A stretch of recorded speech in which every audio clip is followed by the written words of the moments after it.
everyone. Welcome back to Cincinnati Zoo Tales. I'm Jenna. And I'm Mark. Thank you to all you out there tuning into another episode. We've got a returning guest today that we haven't scared off yet. We'll see if we scare her off by the end of the podcast. We always joke with Jenna and Dr. Mike who's been on it the most. This is at least your fourth, right? I think so. Okay. I helped with the sea otter one. Yeah.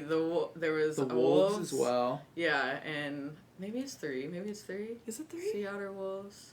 River otters? River otters. Yeah, I was like, River otters. Yeah, there's another otter. All the otters. So Okay, that's what it otters was. But for returning, for listeners, you might recognize Tara's voice, but we are being joined by Tara Lay, who is our head keeper of our North America habitat, which has gone through a ton of changes, all kinds of new animals, all kinds of crazy stress. So we know you're very busy. Thanks for taking the time to join us today and chat with us. Of course. I'll take any opportunity right now to talk about my babies, especially the two I miss right now who are taking their winter naps. So. Yeah, a lot of you listening, you might know that the zoo has we have a couple of new habitats, but we recently opened Bear Ridge. So we have two new black bears here at the zoo, and they are adorable, and we want to hear all about them and their personalities and how they ended up here and that sort of thing.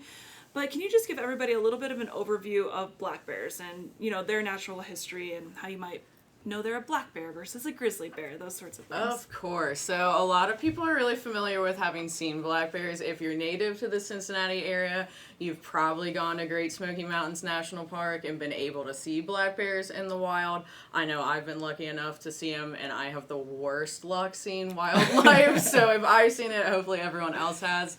But black bears, they're really common through the United States. They have a very wide range throughout North America, going through Canada and even dipping down into some parts of Mexico. These guys are not endangered or threatened, so there's not really any breeding programs within human care facilities, so they're doing pretty well in the wild. That's like rare to hear. This is rare. I love hearing that. And yeah. I'm actually shocked. I don't know why. I assumed, because you hear they used to be here and they used to be there, and like they're no longer in those certain areas, but they're doing fine. They're doing pretty well, especially in the east. In the western states, there's been a lot of different types of bear reintroductions that they've had to focus more on between black and brown and grizzlies, but those have been a little bit more of a touch due to parks and predator reintroductions and a lot of the things that wolves had to face out there. Grizzlies, black bears also had to face, so it's a very similar challenge that they experience, but black bears as a whole are doing pretty well throughout the United States, but because they're doing well, they're definitely dealing with some human-wildlife conflicts, and that's more of what brings them to the light and the attention for our news and media. Not so much that they're endangered and we don't know what to do with them, but how do we interact with them when we do run into them. So they're all across North America, but these guys are omnivores, so a lot of people think bears are historic for just either eating honey or sometimes meat and fish, but they do eat a lot of produce, a lot of berries, a lot of grass, shrubs, browse. I mean, their diets change drastically from season to season. Black bears will experience about 4 to 5 different phases through the year that fluctuate with those seasons, so it changes their diets, their activity levels. But these guys can be a pretty good generalist species since their omnivorous diet allows them to have a lot of opportunities in their range. It seems like they're really adaptable. They can live in all these different weather, types of weather. They'll eat different things depending on what's available. They are, and then even their coat color, which if you do come meet our little girls, you'll get to see that they're a great example of this. They can range in coloration from really dark all the way like dark brown to a black to having a red coloration to kind of a mix in between, and this all can adapt to wherever they're located. So in more western states with higher elevation, these guys are up more in like dense forest or shrubbery areas, so they're going to be brown in color, maybe to blend in with the trees a little bit, where in different areas they're going to be black to blend in with those environments. So it's really interesting. A lot of people will be like, why is it called a cinnamon bear if it's a black bear? And it's just really a coat color phase. So the red coloration, the brown, it really varies across the black bears, but it's really neat. They're not brown bears. And that leads to your question on how you differ when you're telling apart a grizzly bear and a black bear. So black bears are much smaller, and they do not have the charismatic hump on the back of their shoulder that grizzly bears do. Grizzly bears are much larger. and they have it looks like, I don't even know how to explain it, like a linebacker, like a very large like hump on their shoulder. It's just a large muscle, and it's actually used to help tear dens and dig. So they're much more into digging and burying things than black bears, where they're much more apt for climbing, although they are great diggers, but they're going to be your climbers more so than your brown and your grizzlies. Are brown, I know I've learned this, but I don't know. Are they the same thing, brown and grizzly bears? So all grizzlies are brown bears, but not all brown bears are grizzlies. Like it's a subspecies, right? Yes, The grizzly bear is a subspecies like your Kodiak of brown bear. bears. Yeah. Like your Kodiak, like in Alaska, they have I believe it's Alaska. They have your Kodiak brown bears that are much larger and they're kind of different. You have your grizzlies that you see out in Montana, very out western, but then you still have your brown bears that are spread out a little bit more, and then black bears. Okay. So interesting. Yeah. And like you mentioned, I always think it's funny that they're named after their fur color when their fur color varies Oh so my much. gosh. Well, there's also the spirit bears, which are like a white colored bear that are not polar bears. So that's a whole other, it's hard. Yeah. And then, other bear species, it's either colors or like phases of solar systems, sun and moon bears. So it's one or the other. So very cool animals. So you mentioned a lot of things about bears in general, and you also mentioned that we have 2 little girls here with us now, and that bears are, doing well, or I should say black bears are doing well in the wild, but because of that, there's a lot of human-wildlife conflict. Unfortunately. And that leads us to why we currently have the specific 2 that we have here at zoo. So tell us their names, then tell us what happened, why they're here, and then we'll get more into their personalities, their stories, and more bear info in general. Absolutely. So we have 2 orphaned bear cubs with us. They are sisters. Their names are Juniper and Hazel. Juniper is the one that is all black in coloration, and Hazel is our brown, reddish cinnamon phase, just as we were talking about. But they're from the same litter. They're from the same litter. Crazy. We get asked that all the time, are you sure they're the sisters? And we're like, yes, they were with, we know, we know. We know from their situation, their monitoring, we are certain that they are sisters, but it is crazy to see that variation. But it's just like siblings. Sometimes you don't look the same, and we try to tell people that. It usually blows their mind with animals a little bit. But there's quite a big difference, but these girls are actually coming up on their first year with us, or first year of life, I guess I should say. They've been with us since September, but they were born in February of last year. We're not sure exactly when their birthday was, and for that, we have some fun things planned for them. If they don't wake up in time, we will save it for a belated birthday, potentially. We'll so celebrate whenever they're ready. Whenever they're ready. They can be late to their own birthday party. But so they are about a year old. When they arrived to us, they were only 55 and 60 pounds. Our last weights on them were about 112 to 122 pounds. So they've almost doubled with us. But these girls are really special. They had a very unfortunate circumstance that we're trying to make the best of. However, they did come to us from Big Sky, Montana, so they came across 5 states to get here, and it was a really quick transfer to get these girls with us because we heard from Montana Fish and Wildlife Parks that we were going to be possibly able to rescue 2 cubs.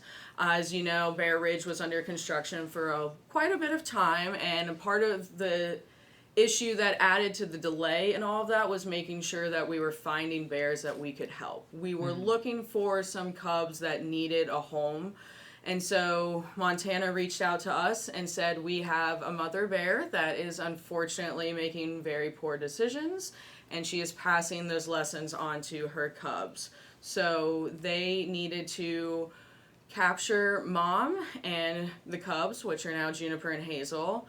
And Mom had reached what's kind of a strike policy, where she's made too many bad choices, caused too many conflicts, too many unsafe situations. So she was humanely removed, and Juniper and Hazel then needed to be homed. So they were trapped on a golf course on September 11th, and within 6 days, they were with us at Cincinnati Zoo.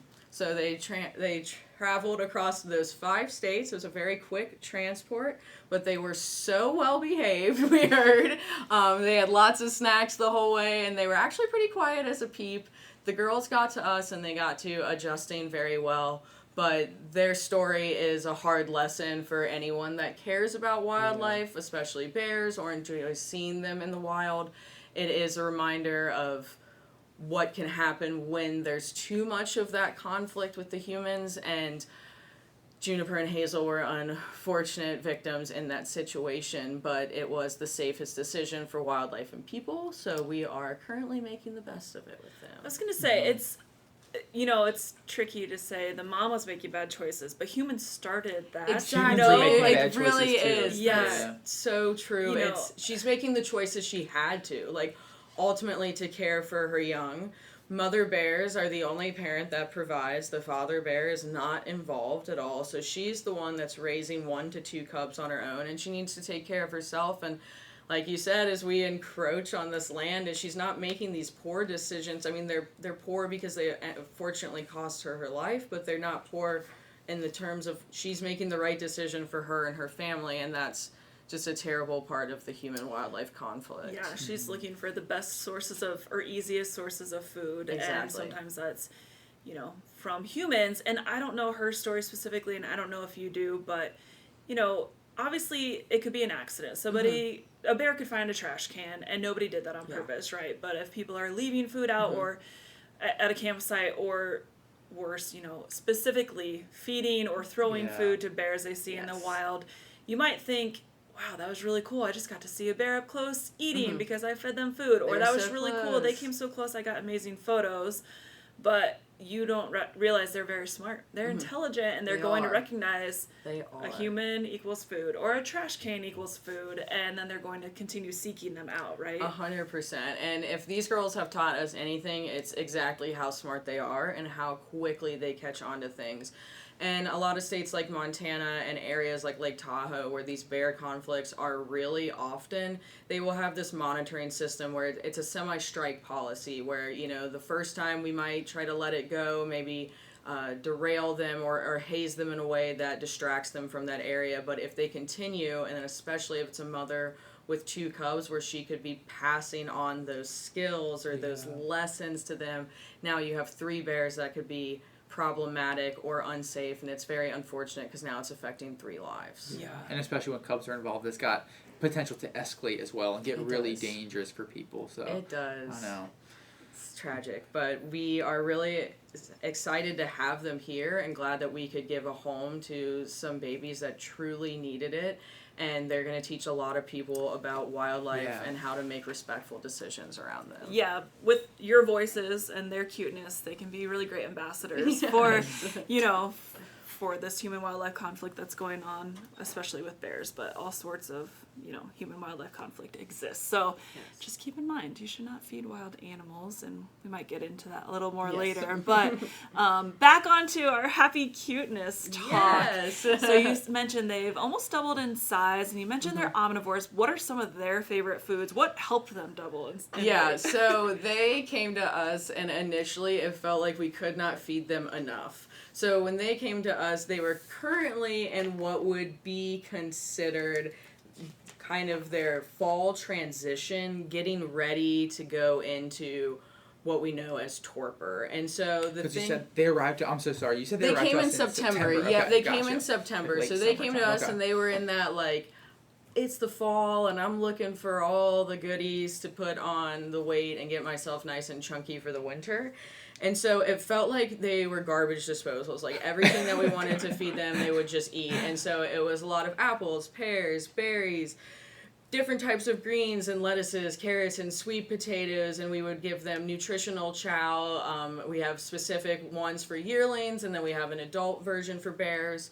And they would be given peanuts and mixed nuts and all kinds of varieties. They get lots of bugs, worms, everything, it seemed, under the sun that they could eat. And so we were constantly making these diet changes almost every couple of days, which if anyone works in the zoo field and you work with animals that you have to make these nutritional changes, every couple of days feels like a lot. That's chaos. That is total chaos. Chaos. Finally, finally we reached satiation with the girls, and they rode that out for a while, and then once it started getting really cold after Christmas, we started seeing them slow down. And so about January 20th, we finally started giving them overnight access, and they have been choosing to hang out there. So their diets have changed a lot. When they hit that satiation, it was all of those goodies. And now that they're choosing to be outside and it's really cold, they only care really about bugs, which are crickets, mealworms, and superworms, hazelnuts, the occasional spoonful of peanut butter on a licky mat or a fun enrichment toy, and then sometimes fruit, but blueberries are the favorite that they'll go for right now. But they're so silly picky this time of year. It's funny. It's like we go through all of this collection of mixed nuts and pick out the hazelnuts at first. Oh my gosh. When they wake up, and they show their faces. Will you go back a little bit and explain like what a day looked like before they started to go into this like torpor phase for you guys? You mentioned you're feeding them a ton, Yes. but then you mentioned at a certain point, January 20th, you started giving them access outside, but you had been keeping them inside, which is kind of, in my mind, it's the opposite. Like when we access them, like you would do it when it gets warmer. Yeah, like I don't know. So the science behind it seems so silly. Or like all the time, why were they not out? Out at night when it was warm? Absolutely. So with our little girls, at first, we really wanted them to get used to the habitat, and if you have visited Cincinnati Zoo during the winter, you're probably familiar with Festival of Lights. We wanted to make sure that event was going to be wrapped up, just so the girls weren't overstimulated by any chance, because we do have to remind ourselves they came from the wild just in September.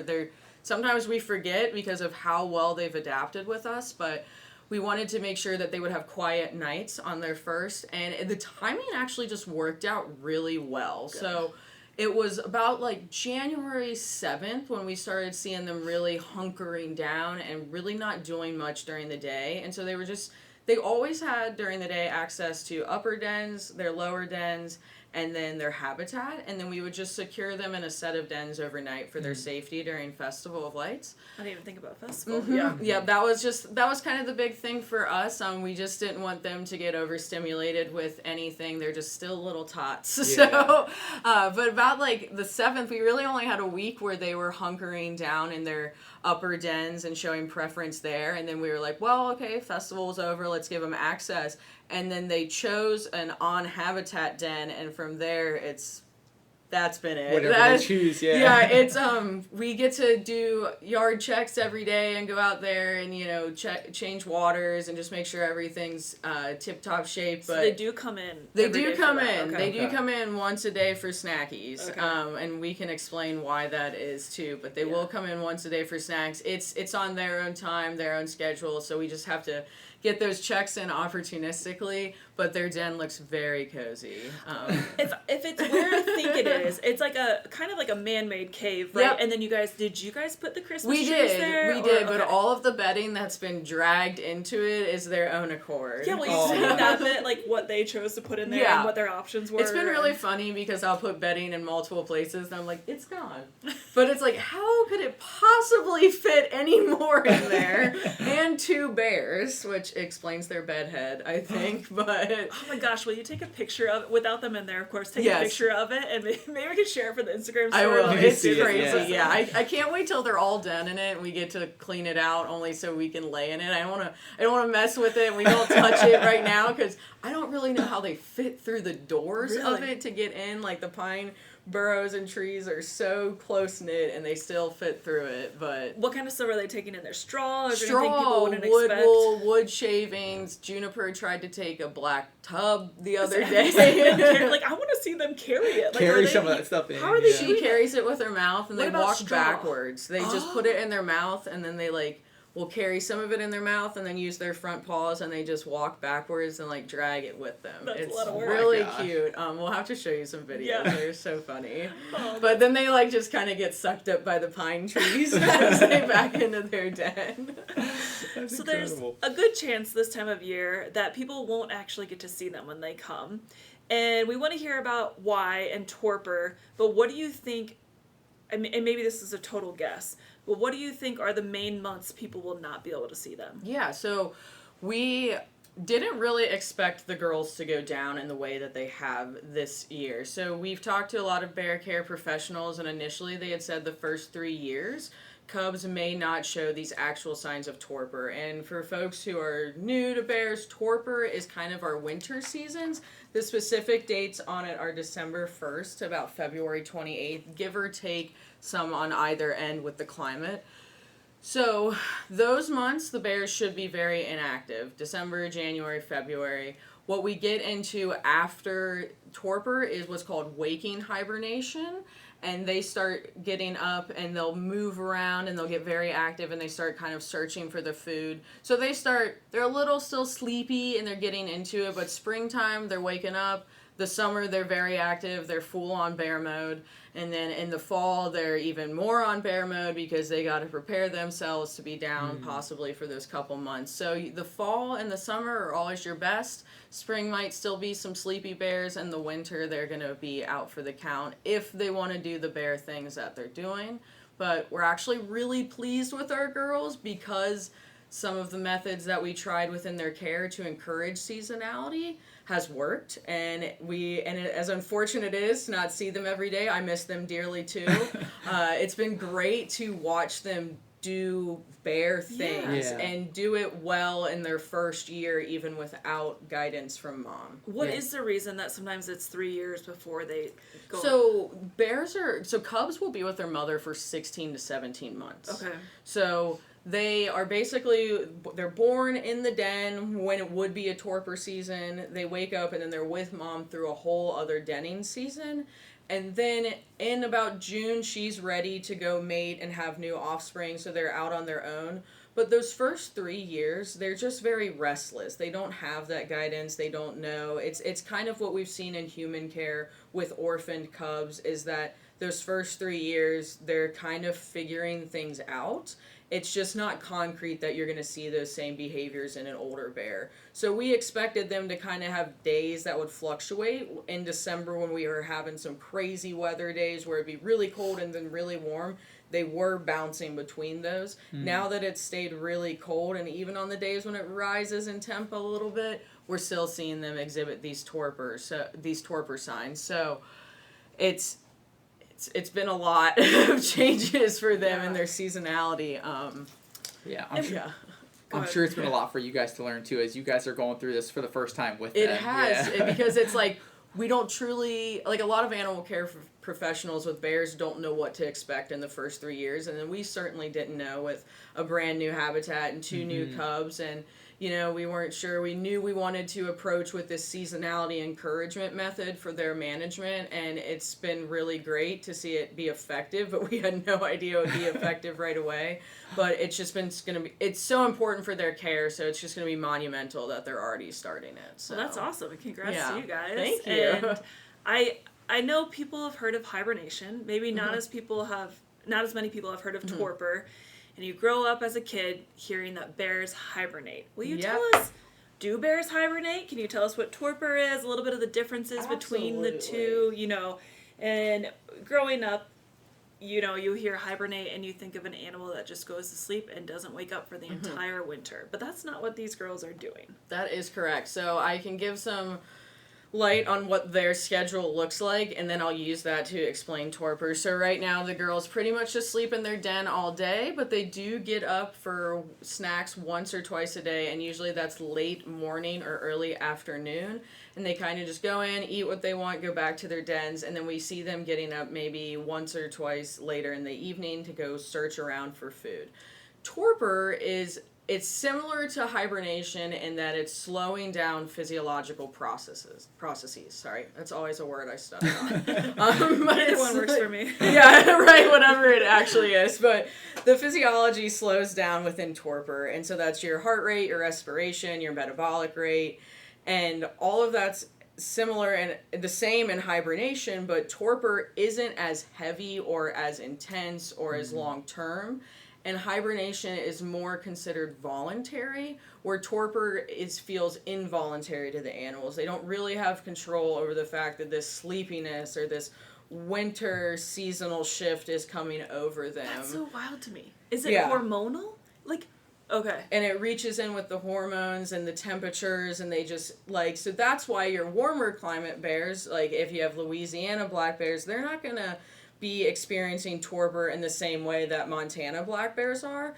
I believe it is Zoo Tampa. They actually have a Louisiana black bear who is housed with a Montana black bear, and they have very different seasonality schedules. so cool. Crazy. So it's actually really cool because I love reading. We shared a lot of documents with them when we were preparing for the girls because they've had a lot of experience with it, and they have such a range in that experience. So it's been really cool to like learn about how they've managed that. But the climate really affects that. So But they're in the same climate. yeah, Because then I was thinking, well, maybe it's daylight, instinctually, right? those But hormones, the temperature Wow. ingrained, like, so it just, they really feel that within them, where hibernation is more of something that it's heavier, it's more intense, it is voluntary, so it's more of like a survival tactic to go into to conserve energy and resources during harsher seasons or harsher times, and that can be more for like months or weeks at a time, where torpor, the girls basically passing out all day and then getting up for snacks is their short little hibernation nap during the day, and that's why it's called torpor. But your hibernation is going to be like, I might get up once every 1 to 3 weeks and replenish my resources and then go back to bed. So hibernation, there's a lot of confusing information on both of them. They are very similar in what they do to the body, but whether they're involuntary or super long in their duration is what kind of differences, or the differences that are the most obvious. So, you grow up hearing that bears hibernate. Do some bears hibernate? Yeah, so some bears do hibernate. So it kind of just depends on climate and region. Like you'll see a lot of grizzly bears hibernate, and they have a lot of, and you're a lot of, I'm sorry, your Canadian climates where it's colder, and those seasons are even harsher. They're going to do a little bit more of the hibernation that hunkers down and takes a longer duration, where here in Gatlinburg or local areas on the east, you might be in your more torpor, where it's going to be less of a commitment, but still biologically helps them conserve energy. And all those changes are similar. Yes, growing up, it makes sense. They just told us that bears hibernate. It's easier for kids to Yeah, explain. it's kind of like torpor is a form of hibernation, but hibernation is not necessarily torpor. Like brown bears are... Grizzly bears are brown bears, but brown bears are not grizzly bears. Correct. Yeah, there's a lot of things like that with bears. It makes sense though, like the way you kind of describe it based on climate though, right? Because like, here we're in a particularly cold stretch of winter right now, but here it's not unusual for us to get a 60-degree day in the middle of January, whereas if you go into northern Canada and Alaska, no, it's not even light out for a month at a time. Like Exactly. these animals need to hunker down just to survive. They do, and that's something that zoos as a whole are really trying to change in husbandry of black bears and many other bear species, is encouraging this seasonality, because back in the day for zoos, it was just keep them awake, and so they're engaged this time of year. However, it's like it really benefits them. There are biological benefits for them going through these phases. And so zoos as a whole are taking this as an opportunity to educate people on what this means and what this looks like, why it's important, but also increase the welfare of the bears. So it's something that we've spent a lot of time sending keepers to professional courses to learn about, to shadow other facilities, and work with them to devise a plan for these girls to help improve this and really set them on a right track, because they're just starting out with mom, and something that we really want to mirror in our animal excellence, and we're doing it, and to already see it being successful, we're just so excited that the collaboration paid off. Yeah, definitely. It's so important for animals that we're all willing, zoos are willing to collaborate and work together.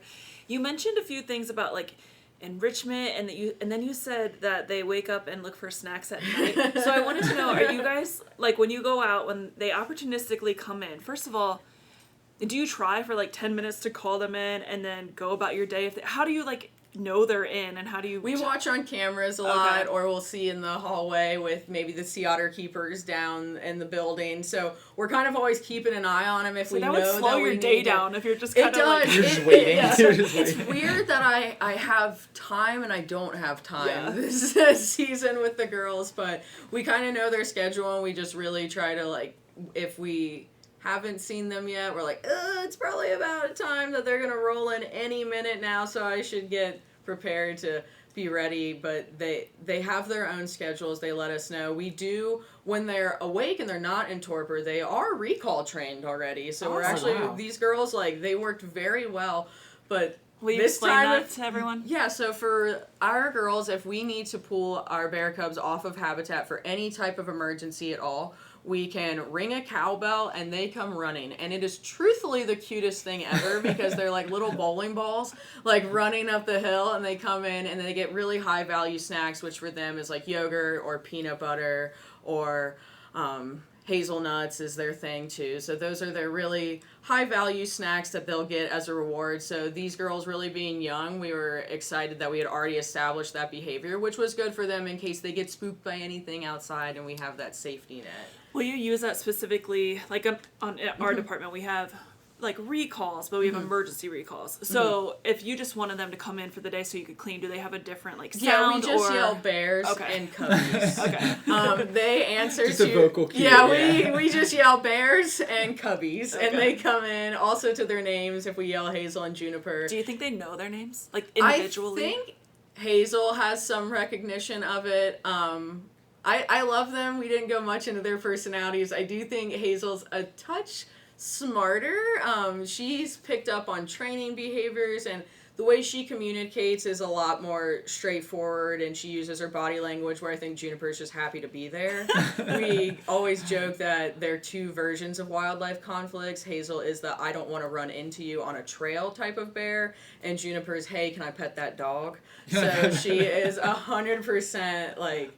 I think Hazel, when I communicate with her, she knows, where Juniper's just like, do you have a snack? Yeah. Are you the peanut lady? And, like, other than that, she could care less. Okay, I do want to hear more about their personalities and the training you're doing, but I did have a question about the enrichment and stuff. Yes. Like, so they come in and opportunistically now in these winter months.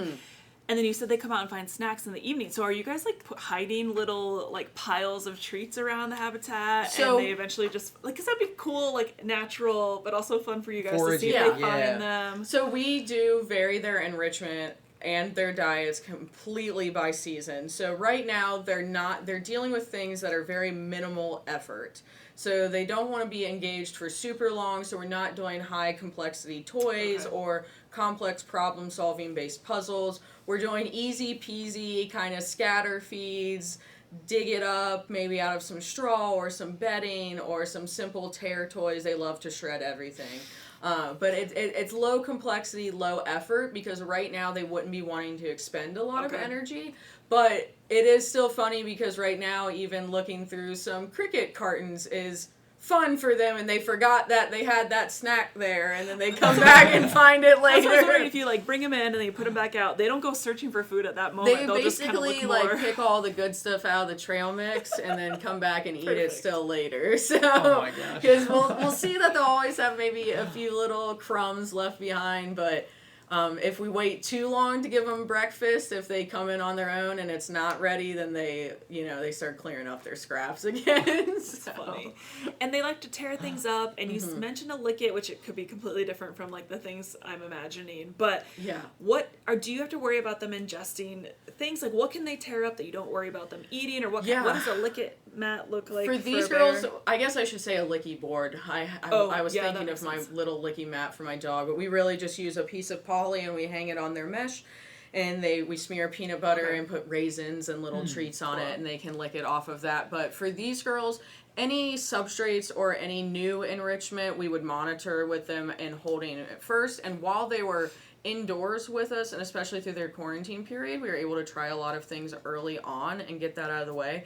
And they're not ingesters, thankfully. They're really smart. Like, they've done really well with paper mache and shredded paper and wood wool and straw and pine straw and mulch and shavings and literally all of the things. And it is really funny because sometimes we'll bury their things and stuff, and watching Juniper just like spit the little things out like blep, blep, you know, like trying to get it out, and it's really silly, but they're really good about that. They're fortunately not chewers.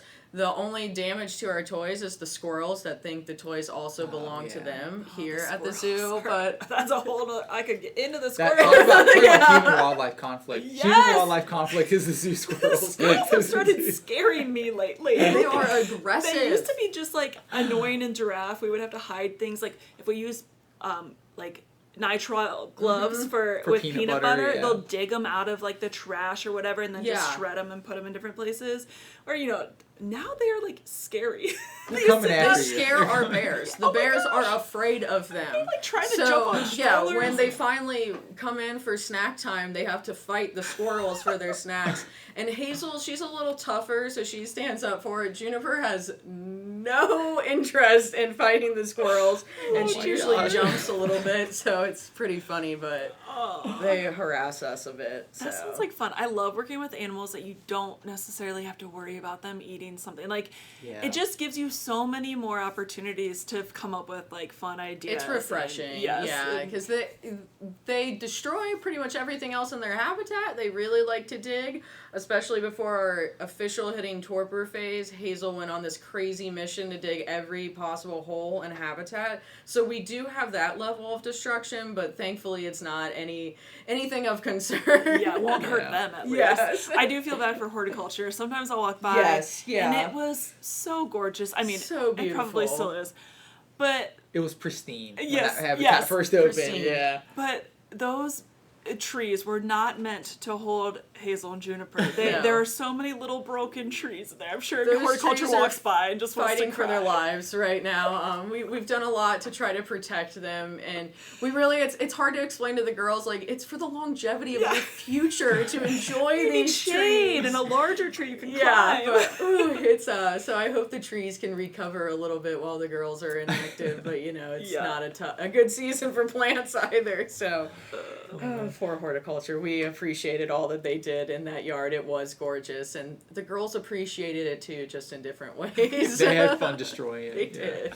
You mentioned a little bit of the training you do with like emergency Yeah. recall and stuff. Do you guys do anything else with them? I'm sure right now, currently, it's tricky while they're in torpor, but like before. Just like I had mentioned with the diets and enrichment, we will change what type of training that we're doing. So when they are in their normal phase, which is summer, or their hyperphagia phase, which is the fall, we can train them, and they were up to a few maintenance behaviors of recall on their names, shifting, targets, so they can touch their nose to a target stick. We were working on duration, but that is really hard for babies. Duration is hard in general. It is so hard for animals, and especially little babies, because they're like, I see that apple, just give it to me now.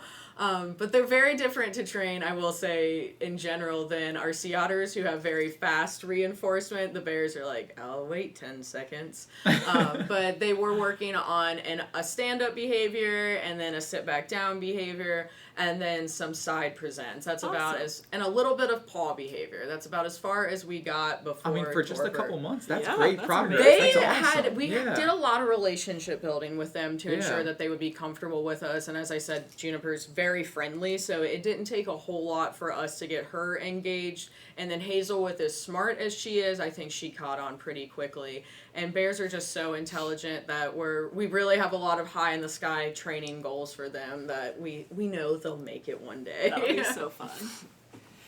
Awesome. Is there anything else we missed about their personalities or black bears in general that you want to share before? I think Mark has trivia today. Ooh, I don't think so. I think we've covered everything. All of their hardship of a backstory, but positive outcome, and great adaptations that they've made so far, and they're really just thriving here. So I think that's it so far. And just for the visitors who do want to come see them, I mean, it's all unknown, right? We're all kind of Yeah. like going by their schedule Yes. as they come out of torpor. But you kind of expect this torpor phase to end sometime around March-ish. Sometime in March we expect it to end. There's a lot of, like, if we want to get hard and fast dates, March 1st is when they technically should be exiting the torpor phase, but depending on our weather. But I would say definitely by April, these girls are going to be up and be active. And then in the summer, they're going to be crazy. Earlier, you did ask how our day looked before they went in torpor, and we were doing about 2 to 3 yard resets and 4 to 5 enrichment events a day. So they'll be putting us to work soon once they wake up. Cherish the downtime while you got it right I know, now. right? Like, I'm saving my energy as well.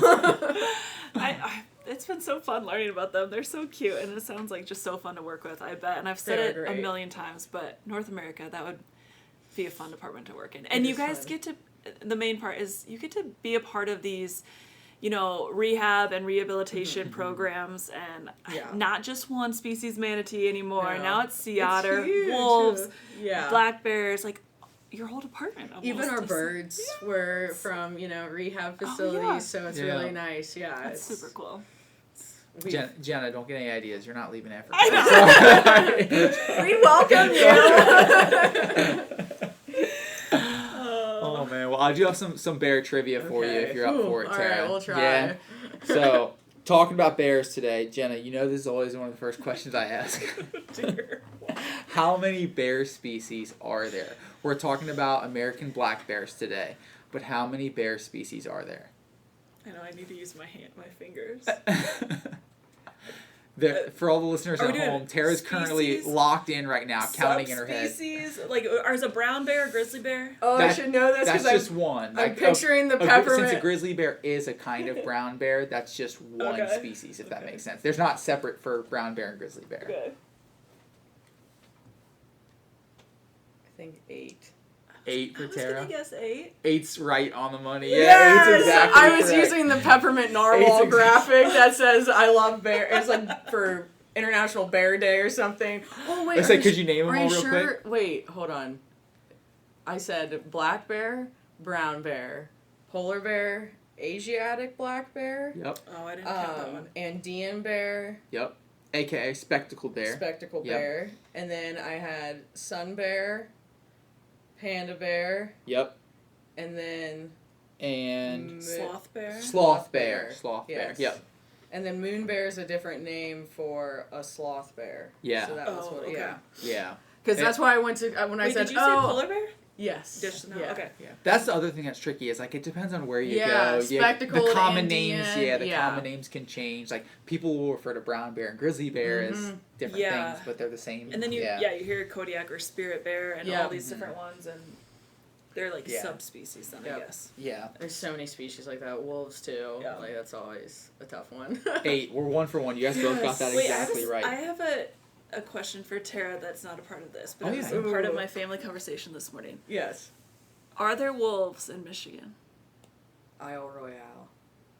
Oh, like UP? Yeah. My sister's in northern Michigan, but not UP. And she was talking about how she heard like these crazy howls and yelping, and me and my dad were like, yelping, probably a coyote. Yeah, we were like, probably coyote. And she was like, so I don't think there are wolves in Michigan. And I was like, and I laughed at her. Like, I was like, no, they're not wolves. Or she's like, we assume they're not wolves. And my dad was like, or no, she looked it up. She's like, actually, there are gray wolves, but very, very far north in Michigan. And I didn't know that either. Yep, yeah. Isle Royale, UP. Yeah. Just as a moment to. Isle Royale is very fascinating if you ever just need something to read about. Okay. Yeah, it's very cool. I don't even think I've heard of it. But. Yeah. It's very cool. They've had a lot of genetic issues on that island, and then introductions with moose populations and wolf populations, and it's very cool. So. Huh. Yeah, it's like over 700 gray wolves there. Yeah. And I just thought she was crazy for thinking there was a chance. Oh man! All right, next question I've got for you. Now bears are typically solitary. They don't come into groups very often. But what is a group of bears called when they do congregate? What do you call a group of bears? Oh my gosh. So like probably the most common time you'll see this is, when brown bears in Alaska, you'll see them during the salmon run. Like all of the bears are by the river eating salmon because it's so plentiful. Is that a hint? But is salmon a hint? Salmon is not really a hint. Okay. My brain went to baloo at first. I was like, it's not even a term. It's like a baloo of bears. Oh, Jungle Book here? Yeah. Oh my gosh. I didn't know this one either until I looked it up. I'd never heard of this one. So there wouldn't be a hint from like the Sam. fact that they're eating or like Like a run of bears. That's what I was gonna say. Is Yeah. run. No. Okay. It's. I guess it's. I would. The only hint I could give, it's more towards like their kind of torpor behavior. A nap. It's called a sleuth of bears. Oh my gosh, I would have never A gotten sleuth. that. Yeah, so I'd never heard of that until I I'm looked going it to up, use but- that in bear chats now. We have 2 bears, so yeah. Yeah. Oh my A sleuth gosh. of bears. Next question I have for you. Black bears they have an incredible sense of smell. How many times greater is their sense of smell than a human's? So like, is it 5 times better than a human's? Is it 6 times better than a human's? Oh my gosh. Like, how much more powerful is their sense of smell compared to ours? A dog's is what, like 8 times better? Or no, is that some vision, some other animal? I know. I'm like on one end of the scale and on the other end of the dog's scale. is like 20 times Yeah, stronger than humans, I think. Okay. 20 or 25 times. Bears, something I want like to say that. something ridiculous, like 100. 100. I have no idea. I'll guess. I should know that because I know I've read that in something, and I'm like, I would assume it's at least as good as a dog's. I'll say 30. 30. Tara's exactly right. It's right around 100 times Okay, better. I was than like, a I human sense swear of that's smell. where I was like, my brain was She like, dug it up from the recesses. Yeah, I was like, this feels right but wrong. Incredible. Like, I'm so glad I can't smell that well. Like, can you imagine how, like, overwhelming that Oh would be? yeah, I know. How could That's such a good point. It's like- Go to Like, the you just- gym I and guess smell it's like all 100 right. times. You'd be overstimulated all the time. Yes, yeah. but I guess it helps them survive. I don't know. Yeah. Our jobs would be even harder. Yes. Yeah, seriously. It does help them survive. Unfortunately, probably does lead to some of those human-wildlife conflicts because when you have a campfire, when you're out That in the is Smoky true. Mountains and you're cooking up some hot dogs, Yeah. there's bears smelling it They somewhere. can. Yeah. Yeah, that is absolutely true. All right, next one I've got for you. Smokey the Bear is the symbol of the U.S. Forest Service and a mascot that I think just about anyone could recognize in our country. In what year did Smokey the Bear make his debut? I'll probably be off by like 100 years. I'm going to say 1978. 78, okay. I'll say 1963. So it's actually a little earlier than both those. In 1944. Dang, He I made would have his never. debut. I was like kind of thinking, I was like, Smokey the the Bear. 70s was like. That seems like a time for Smokey the environmental Bear, yeah. time. Yeah, I was like, Yeah. what was the Clean Water Act? What is it? The craziest thing that I found out doing this research was Smokey the Bear is the longest running public service campaign in the United States. Wow. Good for The Smokey. public service campaign's been running for pushing 80 years now, 80 plus Nice. years. It's- That's crazy. I know. Hopefully, he inspires people to get He does, care about the though. environment. and I get still more love involved. seeing Yeah. his wildfire Yeah. signs. I mean, I love when it says that there's no issues Yes. with the fires, but, you know, Yeah. I like seeing them.